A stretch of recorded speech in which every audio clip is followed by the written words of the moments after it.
భారతీయ సంస్కృతికి ఒక చారిత్రాత్మకమైన గుర్తింపు అని చాలామంది ఫీల్ అవుతున్నారు. కానీ నేను ఏమని చెప్తానంటే, భగవద్గీతని గుర్తించటం వల్ల యునెస్కో జన్మ చరితార్థమైంది.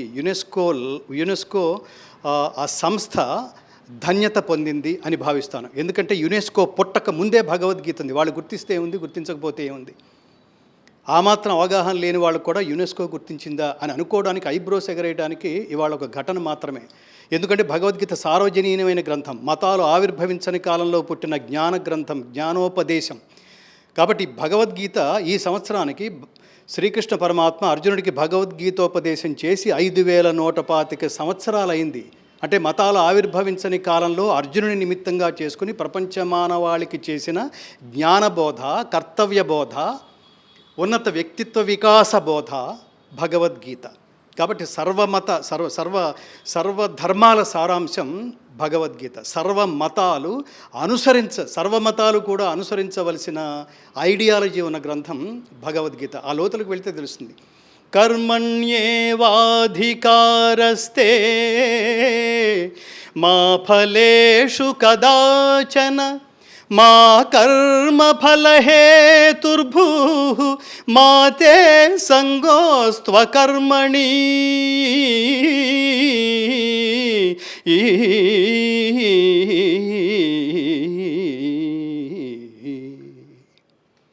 డ్యూటీ చెయ్యి, కర్మ అంటే పని చెయ్యి, జాగ్రత్తగా చెయ్యి, త్రికరణ శుద్ధిగా చెయ్యి, ఫలితం ఆశించకుండా చెయ్యి. వచ్చిన ఫలితాన్ని లోకార్పణ చేసి దైవార్పణ బుద్ధితో పని చెయ్యి. పద్మపత్రం ఇవాంభస, తామరాకును నీటి బిందువు అంటని రీతిగా ఇది నేను చేస్తున్నాననే భావం లేకుండా చెయ్యి, ఇది నాది అనే భావం లేకుండా చెయ్యి. వచ్చిన ఫలితం అంతా జనాల కళ్ళల్లో ఆనందం చూసి ఆనందించే ఒక మానసిక స్థితితో చెయ్యి. పనిని బ్లంట్గా చేయకు, బ్లైండ్గా చేయకు, క్రియేటివ్గా చెయ్యి. యోగ కర్మసు కౌశలం, క్రియేటివ్గా చెయ్యి. ఇంత చెప్తుంది భగవద్గీత ఈ శ్లోకంలో. ఇప్పుడు చెప్పండి, ఈ శ్లోకం ద్వారా మీకు మతం కనిపిస్తోందా, ధర్మం కనిపిస్తోందా, దేవుడు కనిపిస్తున్నాడా, భక్తుడు కనిపిస్తున్నాడా, టీచర్ కనిపిస్తున్నాడా, గొప్ప స్టూడెంట్ కనిపిస్తున్నాడా అంటే ఖచ్చితంగా కృష్ణం వందే జగద్గురుం. జగద్గురువైన శ్రీకృష్ణుడు ఉత్తమోత్తమమైన విద్యార్థి అయిన అర్జునుడి ద్వారా ప్రపంచ మానవాళి అందరికీ అందించిన దివ్య సందేశం భగవద్గీతని రికగ్నైజ్ చేయటం. అంటే ఇంతకాలం తర్వాత మనం ఎప్పటి నుంచో దీన్ని చెప్తున్నాం. ప్రపంచమంతా Edwin Arnold, Max Muller, Oppenheimer, Warren Hastings, Einstein, Aldous Huxley, David Frawley, పాశ్చాత్యులందరూ ప్రశంసించిన భగవద్గీత ఇంత ఆలస్యంగా చేయడం అనేది ఇప్పుడు గుర్తించిందని అనుకోవాలి. అంతే. అది చాలా గొప్ప విషయం నేనేమీ భావించట్లేదు. వీళ్ళందరూ ఎప్పుడో తెలుసుకునే వాళ్ళు దాని దగ్గరికి వెళ్తారు. ఒకడు ఆలస్యంగా తెలుసుకుంటాడు, వాడు ఎప్పటికీ తెలుసుకోలేకపోవచ్చు. కాబట్టి ఇప్పటికైనా యునెస్కో తెలుసుకుని తన ఉనికిని తన జన్మని సార్థకం చేసుకుందని నేను భావిస్తాను. అది దానికి గౌరవం. భగవద్గీతని భగవద్గీత గ్రంథం మిత్రులారా, భగవద్గీత గ్రంథం నేను ఎప్పుడు చెప్తుంటాను, భగవద్గీత వెళ్ళి మీరు దాన్ని పొరపాటున గిన్నీస్ బుక్లోకి ఎక్కించడానికి చేసే ప్రయత్నం, ఇట్లాంటి పిచ్చి పనులు చేయకండి. గిన్నీస్ పుస్తకం, భగవద్గీత గ్రంథం. గ్రంథాన్ని తీసుకెళ్ళి ఎవడో పుస్తకంలోకి ఎక్కించడు. అందుకని అయితే నేను ఇవాళ కొంత ఆనందపడేది ఏమిటంటే, భగవద్గీత పట్ల ప్రాథమిక అవగాహన కూడా లేని వాళ్ళకి ఇవాళ వచ్చిన యునెస్కో గుర్తింపు లభించింది అనే వార్త కొంతమంది అలా తీసేవాళ్ళు ఉంటారు. భగవద్గీత ఏంటో కొనుక్కుందాం, ఏదో ఉండి ఉంటుంది, లేకపోతే ఎందుకు ప్రకటిస్తారు? మీరు చూడండి, ఆ మధ్యన ఆంధ్రప్రదేశ్ రాష్ట్ర ఉప ముఖ్యమంత్రి పవన్ కళ్యాణ్ గారు, ఆయన ఒక్కసారి సనాతన ధర్మం అని మాట్లాడారు. జూలు విదిలించి ఒక సింహంలాగా సనాతన ధర్మం అని మాట్లాడగానే ఆ వాక్కుకున్న పవర్ ఎలాంటిదంటే, క్షణాల్లో కోట్ల మంది ఇంటర్నెట్లో సెర్చ్ చేశారు వాట్ ఈజ్ సనాతన ధర్మ అని.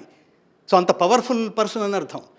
సో ఈ పవర్ని నేనేమంటానంటే, ఈ సనాతన ధర్మ సారాంశమైన భగవద్గీతకి యునెస్కో గుర్తింపు వచ్చిన నేపథ్యంలో మరొక్కసారి సనాతన ధర్మాన్ని కాపాడే ప్రయత్నంలో పవన్ కళ్యాణ్ గారు, చంద్రబాబు నాయుడు గారు, ఇక్కడున్న ముఖ్యమంత్రి వర్యులు రేవంత్ రెడ్డి గారు భగవద్గీతని 5వ తరగతి నుంచే విద్యార్థులకి పాఠ్యాంశంగా చేర్పించి భగవద్గీతలో ఏముందో అంటే నైతిక విలువల వికాసానికి, నైతిక విలువల బోధకి భగవద్గీత కంటే మించిన గ్రంథం ప్రపంచంలోకి ఒకటి లేదు.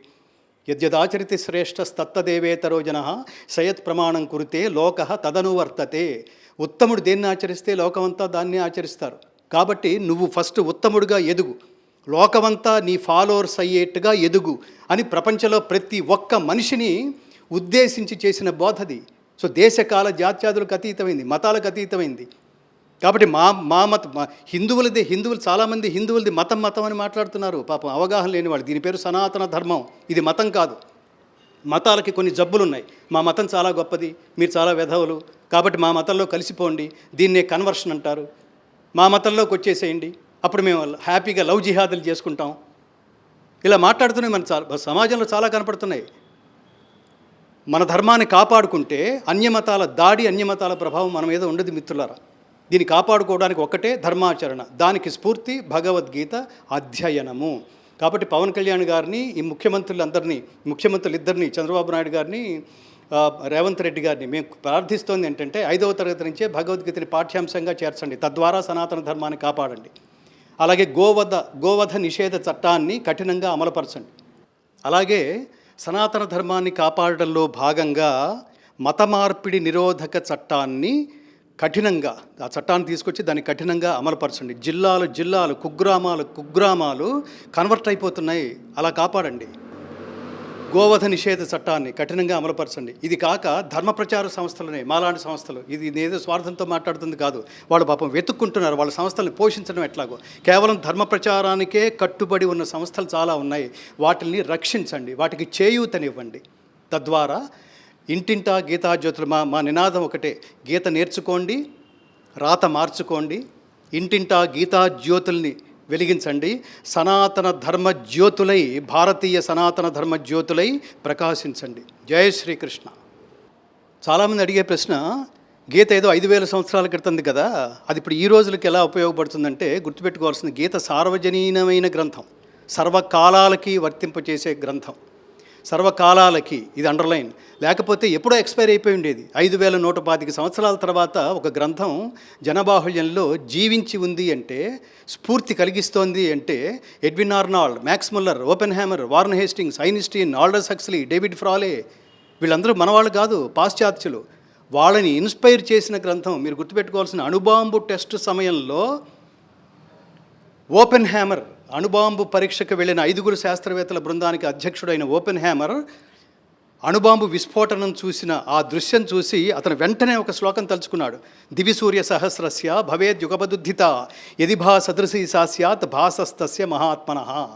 అంటే ఆ ప్రకాశం, ఆ వెలుగు, ఆ శబ్దం ఎలా ఉందిటంటే, ఆకాశమున వేల కొలది సూర్యులు ఏకకాలమున ప్రకాశించగా ఏర్పడు కాంతితో ఆ విశ్వరూప ప్రకాశమును పోల్చవచ్చును. శ్రీకృష్ణుడు అర్జునుడికి చూపించిన ఆ విశ్వరూపం ఎలా ఉందిటంటే, ఇలా ఉంది అని అతను అక్కడ అణుబాంబు టెస్ట్ సమయంలో ఈ విశ్వరూప సందర్శన యోగంలో ఈ ఘట్టాన్ని తలుచుకున్నాడు అతను.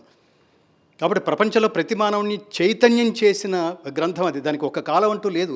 మానవ జీవన వికాసం ఎలా ఉండాలో, మానవ జీవన విధాన మార్గం ఎలా ఉండాలో, మనిషి ఆచరించవలసిన కర్తవ్యం ఎలా ఉండాలో, సర్వకాల సర్వావస్థలో మనిషి ఎలా ప్రవర్తించాలో, సుఖదుఖాలను ఎలా ఎదుర్కోవాలో, ప్రతి స్థితి పట్ల ఎలా మెలగాలో, ఇవన్నీ చెప్పిన ప్రపంచంలో ఏకైక గ్రంథం. ఇవి సార్వజనీనమైన విషయాలే కదా. పిల్లల దగ్గర నుంచి వాళ్ళ అసలు సమాజంలో మనం చాలా చోట్ల ప్రతిరోజు ఆత్మహత్యల గురించి మాట్లాడుకుంటున్నాం, హత్యల గురించి మాట్లాడుకుంటున్నాం, అనైతికత గురించి మాట్లాడుకుంటున్నాం. అవన్నీ తొలగిపోవాలంటే తల్లులారా, మీరు బాల్య దశ నుంచే బిడ్డలకి మీరు భగవద్గీత నేర్పించండి. అంతకంటే పవర్ ఏంటంటే, ప్రభుత్వాలు దీన్ని మ్యాండేటరీగా 5వ తరగతి నుంచే ఒక పాఠ్యాంశంగా నేర్పించడం ద్వారా మన భారతదేశపు జ్ఞాన సంబంధమైన ఆస్తిని, సనాతన ధర్మాన్ని మీరు కాపాడినట్టు.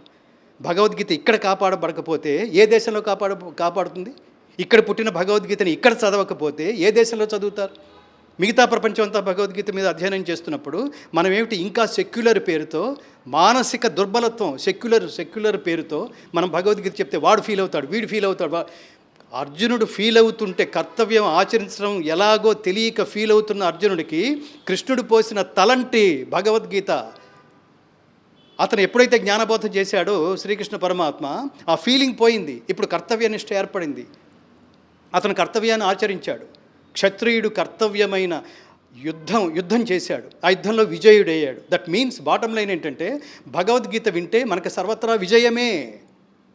How to the success story of a man, the success ఏమంటారు, preach for a person is a Bhagavad Gita. So ప్రపంచమంతా అమెరికాలో శాటన్ హాల్ యూనివర్సిటీలో భగవద్గీత బోధిస్తున్నారు. డచ్ స్టూడెంట్లకి డచ్ స్టూడెంట్లకి భగవద్గీత బోధిస్తున్నారు.